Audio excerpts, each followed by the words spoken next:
আসসালামু আলাইকুম। আলহামদুলিল্লাহ ওয়াহদা ওয়াসসালাতু ওয়াসসালামু আলা মান লা নাবিয়্যা বাদা। সম্মানিত দর্শক মণ্ডলী, দিনী মুসলিম ভাই ও বোন, আপনারা অবগত আছেন আজ 21/6/2020 রোজ রবিবার। আমরা রাত থেকে অবগত যে আজকে বাংলাদেশে 11টা সাড়ে 11টার দিকে সূর্যগ্রহণ লাগবে। সম্মানিত দর্শক মণ্ডলী, সূর্যগ্রহণ লাগার বিষয়টি এইটি আল্লাহ তাআলার পক্ষ থেকে মানুষকে পরকালমুখী করার জন্য ভীতি প্রদর্শন করা, ভয় দেখানো, যার কারণে রাসূল সাল্লাল্লাহু আলাইহি সাল্লাম এ ব্যাপারে কিছু সতর্কবাণী পেশ করেছেন, কিছু আমল করার জন্য আদেশ করেছেন। আয়েশা রাদিয়াল্লাহু তাআলা আনহা বলেন, রাসূল সাল্লাল্লাহু আলাইহি ওয়াসাল্লাম বলেছেন, ইন্না শামসা ওয়াল কামারা লা ইয়াকসিফানে লিমাউতি আহাদিন ওয়ালা লিহায়াতিহি। নিশ্চয় সূর্য এবং চন্দ্র গ্রহণ লাগে না কারো মৃত্যুবরণ করাতে এবং কারো পৃথিবীতে জন্ম নেওয়াতে, বরং এইটি একটি আল্লাহ তাআলার নিদর্শন। আয়াতান মিন আয়াতিল্লাহ, আল্লাহ তাআলার অনেক নিদর্শন সমূহের একটি নিদর্শন। ফায়দা রাআইতুম শাইয়ান মিন যালিক, যখন তোমরা এরকম কিছু দেখবে তখন ফাফজাউ ইলা যিকরিহি ওয়া দুআইহি ওয়া ইস্তিগফারিহি, তখন তোমরা দ্রুত আল্লাহ তাআলার নিকটে প্রার্থনা করার জন্য, দোয়া করার জন্য এবং জিকির আজকার করার জন্য দ্রুত আগিয়ে যাও। সম্মানিত দর্শক মণ্ডলী, এ ব্যাপারে আবু মুসা আশআরী রাদিয়াল্লাহু তাআলা আনহু বলেন, রাসূল সাল্লাল্লাহু আলাইহি ওয়াসাল্লাম বলেছেন, লা তাকুনু লিমাউতি আহাদিন ওয়ালা লিহায়াতিহি। অবশ্যই সূর্যগ্রহণ, চন্দ্রগ্রহণ কারো মৃত্যুবরণ করাতে এবং কারো পৃথিবীতে জন্ম নেওয়ার কারণে ঘটে থাকে না, বরং এইটি আল্লাহ তাআলার একটি নিদর্শন। ইউখাব্বিফুল্লাহু বিহা ইবাদাহু, এ দিয়ে আল্লাহ তাআলা তার বান্দাদের মাঝে ভীতি প্রদর্শন করতে চান, তারা যেন এ ব্যাপারে ভয় করে, আশঙ্কা করে যে আল্লাহ তাআলা যদি আর সূর্য ফিরিয়ে না দেন তাহলে মানুষের অবস্থা কি হবে।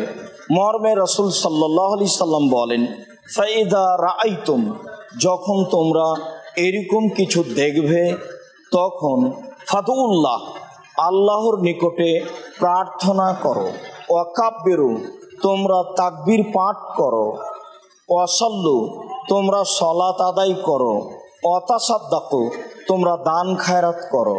সম্মানিত দর্শক মণ্ডলী, অত্র দুইটি হাদিসে আমরা বুঝতে পারি যে সূর্য গ্রহণ লাগলে আমাদের করণীয় কি।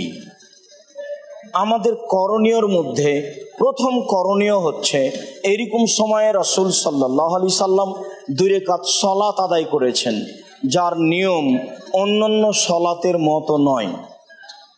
যেই সালাতে তিনি লম্বা কেরাত করেছেন, যার এক রাকাতে 2টি রুকু এবং 2টি সিজদা ছিল, তিনি নফল সালাত হিসাবে আল্লাহু আকবার বলে সালাত আরম্ভ করেন। তারপর সূরা ফাতিহা পড়ার পরে লম্বা কেরাত করেন যতক্ষণ দাঁড়িয়ে থাকা সম্ভব। তারপরে তিনি রুকুই যান, রুকুতে দীর্ঘ সময় থাকার পরে আবারও রুকু থেকে উঠে কেরাত, কোরআন তেলাওয়াত আরম্ভ করেন।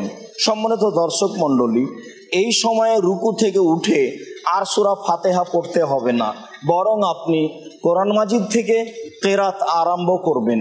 দীর্ঘ কেরাতের পরে রুকুতে যাবেন, তবে আগের যে কেরাত ছিল তার চেয়ে একটু কম হবে। রুকু থেকে উঠে এবার সিজদায় যাবেন, তবে আগে যে রুকু ছিল এই রুকু তার চেয়ে একটু কম হবে। আপনি 2টি সিজদা করার পরে আবার উঠে কেরাত আরম্ভ করবেন। সূরা ফাতিহা পড়ার পরে অন্য সূরায় দীর্ঘ কেরাত করবেন। তবে এই পরের কেরাতটি আগের রাকাতের দ্বিতীয় রুকু থেকে উঠে দ্বিতীয়বারে যে কেরাত করেছেন তার চেয়ে একটু কম হবে। দীর্ঘ কেরাতের পরে রুকুই যাবেন, রুকু থেকে উঠে আবারও দীর্ঘ কেরাত করবেন। তবে এই কেরাত এইবার রুকুতে আসার পূর্বে যে কেরাত ছিল তার চেয়ে একটু কম, অর্থাৎ কেরাতটি ধারাবাহিকভাবে কমতে থাকবে। এইবার রুকু থেকে উঠে সিজদায় যাবেন, 2 সিজদা করে সালাম ফিরবেন। তাহলে হলো 2 রাকাতে 4 রুকু 4 সিজদা। স্বাভাবিকভাবে 2 রাকাতে 4 সিজদা হয়ই, কিন্তু সূর্য চন্দ্র গ্রহণের সলাতে হবে 4 রুকু 4 সিজদা। সম্মানিত দর্শক মণ্ডলী, একজন সাহাবী বলছেন, আমি মাঠে তীর নিক্ষেপ করছিলাম, হঠাৎ সূর্যগ্রহণ লেগে গেল। আমি দৌড়িয়ে মসজিদে গেলাম, দেখি রাসূল সাল্লাল্লাহু আলাইহি সাল্লাম কি করেন। দেখি তিনি সালাত আরম্ভ করেছেন, দীর্ঘ সময় ধরে 2 রাকাত 4 রুকুতে সালাত আদায় করলেন। তিনি সেই সময় বক্তব্যে বললেন যে অবশ্যই সূর্য চন্দ্র গ্রহণ মানুষের জন্ম নেওয়াতে এবং মৃত্যুবরণ করাতে লাগে না, বরং এইটি আল্লাহর একটি নিদর্শন।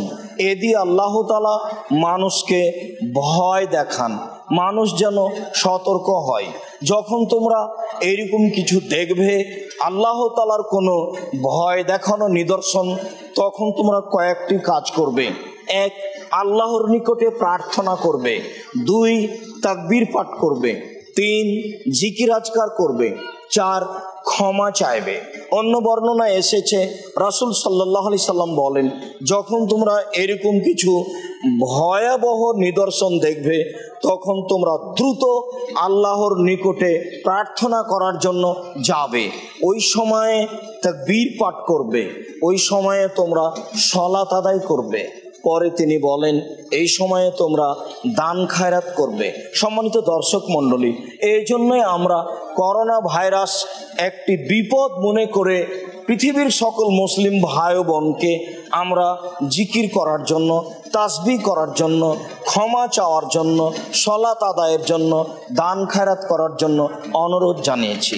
আজকেও আমরা অবগত আছি যে আজ সকাল 11:30 বা 11টা এরকম সময়ে সূর্যগ্রহণ লাগবে বলে অবগত আছি। অবশ্যই আমরা সকল দিনী ভাই বোনকে অনুরোধ জানাচ্ছি যে আপনারা সালাত আদায় করবেন, সালাতের যে নিয়ম বললাম। সম্মানিত দর্শক মণ্ডলী, এই সূর্যগ্রহণের সালাত আদায়ের জন্য সকল দিনী ভাই বোনকে অনুরোধ জানিয়ে, বিশেষভাবে এই সূর্যগ্রহণে চন্দ্রগ্রহণে জিকির আজকার, তাসবিহ তাহলিল, ক্ষমা প্রার্থনা ও দান করার জন্য অনুরোধ জানিয়ে আজকের মতো সংক্ষিপ্ত কথা এখানেই শেষ করলাম। সুবহানাকা আল্লাহুম্মা ওয়া বিহামদিকা আশহাদু আল্লা ইলাহা ইল্লা আনতা আস্তাগফিরুকা ওয়া আতুবু ইলাইক। আসসালামু আলাইকুম ওয়া রাহমাতুল্লাহ।